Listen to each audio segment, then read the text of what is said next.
The free fall of the shilling is more taxes from the suffering Kenyans. The taxes rose at a time the overall economy has been contracting. In the second quarter of 2022, which is the first era of Kenya Kwanza regime leading into 2023, the economy grew by only 5.2%.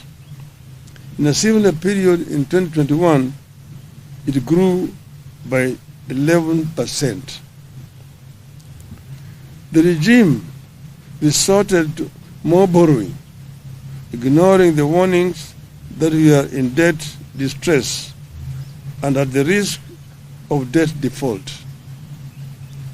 Without blinking an eye, the regime went against its promises to reduce borrowing and did the complete opposite. Kenyans responded to this turn of events by trying to steady their businesses, especially the small enterprises. But those efforts were in vain as interest rates rose through the roof and more taxes hit those businesses. Only the government can now afford to borrow at the astronomical rate of 17% or more from the domestic market. In other words, the government is competing with the private sector in the domestic financial market. The result has been that micro and small businesses are struggling, defaulting, and folding up, while the larger private sector is at best stagnating or equally folding up. In the last 1 year, the proportion of micro and small businesses defaulting on loans has increased by 17%. Today, 6 out of 10 micro and small businesses are either paying late, paying only a part of their installment, or are unable to pay. Inflation is driven by the cost of food and fuel. As long as the government has not resolved the price of food and fuel, the cost of living will not come down. No amount of fertilizer will lower the cost of food as long as the cost of fuel is unchecked. Diesel is one of the highest costs in farming. Even if you give the citizen a bag of fertilizer, but make it impossible for her or him to plow an acre of land, you have not solved the problem.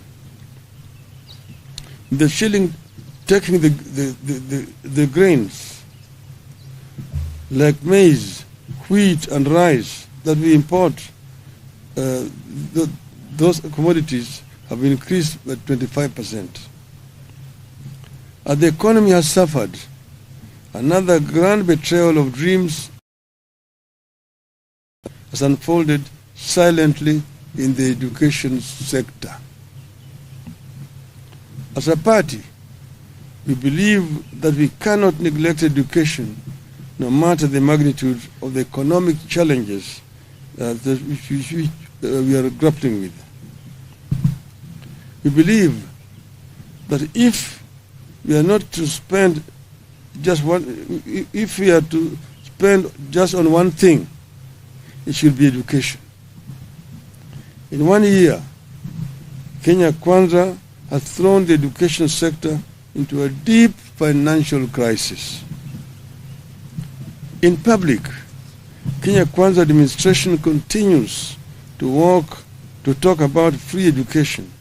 The reality in our schools and homes across Kenya is that education is no longer free, either in primary or secondary shillings for a student population of 400.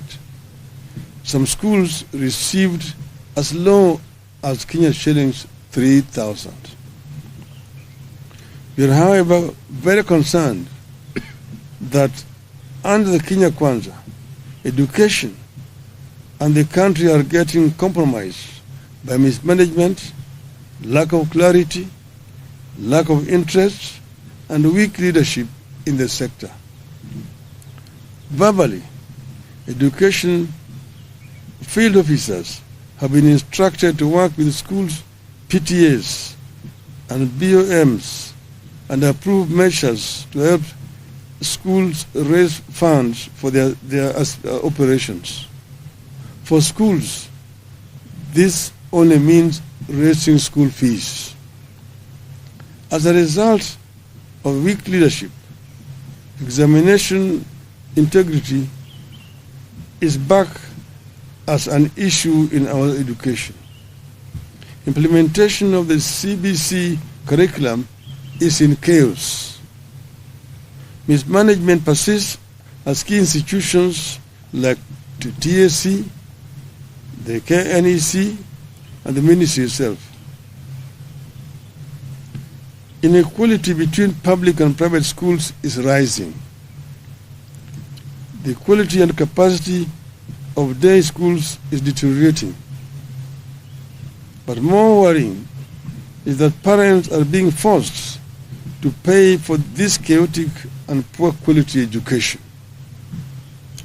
In the first 1 year under Kenya Kwanza, the cost of education has gone up by 225%, but the quality is not guaranteed.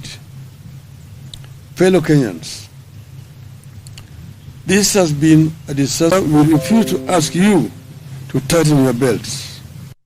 You have done enough. The ball is squarely in the court of the regime. They either act or await the fate that has fallen other insensitive and incompetent regimes across the continent.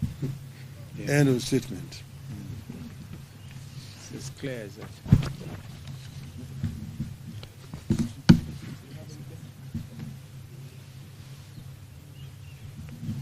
Can you add on the university education? It's even worse. Yeah, on this issue of education, it's even worse in the university. They have come up with grading and basically grouping students in terms of means and so on, and that they're required to pay 7%. Quite a number of those students are actually being sent home because the administration in various public universities are insisting on advance payment before admission.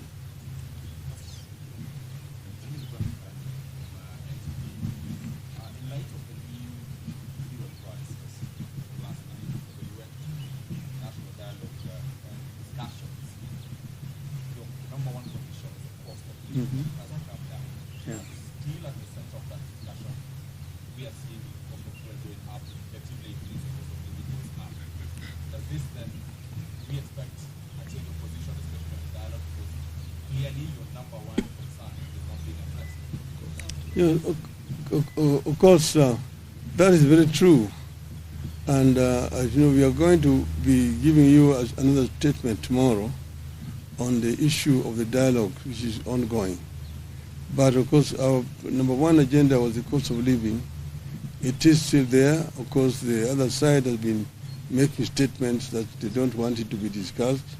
But we have insisted that it must be agenda item number one in the talks. The other one is the issue of electoral justice, which is very central to our coalition, and that must also be on the agenda. So there will be a statement coming again tomorrow. But I also want you to know that we will tomorrow be also giving our own assessment of the overall performance of Kenya Kwanza government this 1 year, our scorecard. That will be coming up tomorrow. Let's wait for tomorrow. There'll be another statement. Okay. Yes, ma'am. Just The government says the reason for the increase in fuel is global, global surge in oil prices. But a few months ago, the Kenya Kwanza government signed a deal with Gulf countries for oil importation. And they said this deal would reduce the demand on the dollar, which means then the shilling would come down and also reduce the price of fuel as well. What does the opposition make of this promise that was made by Kenya Kwanza? I mean, and as far as you're concerned, that is really the cause of the problem you're having when they interfered with the OTS. Mm-hmm. And I'm talking to you as somebody who has been a minister for energy in my other early incarnations. so that is the cause of the mess that we're having. They say that we are going to do a G2G and that they are going to pay in Kenya shillings. Now you ask yourself, what are the Arabs in the Middle East going to do with Kenya shillings? She's falling down. So the chicken are coming back home to roost here. So that's put us where we are here. And it is unfortunate that it's the Kenyans who are innocent Kenyans who are basically now suffering when those who are responsible are globetrotting, looking at coffee in Colombia.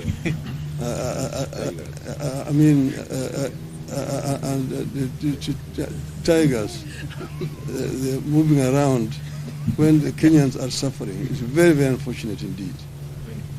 Thank you very much. See you tomorrow. Thank you.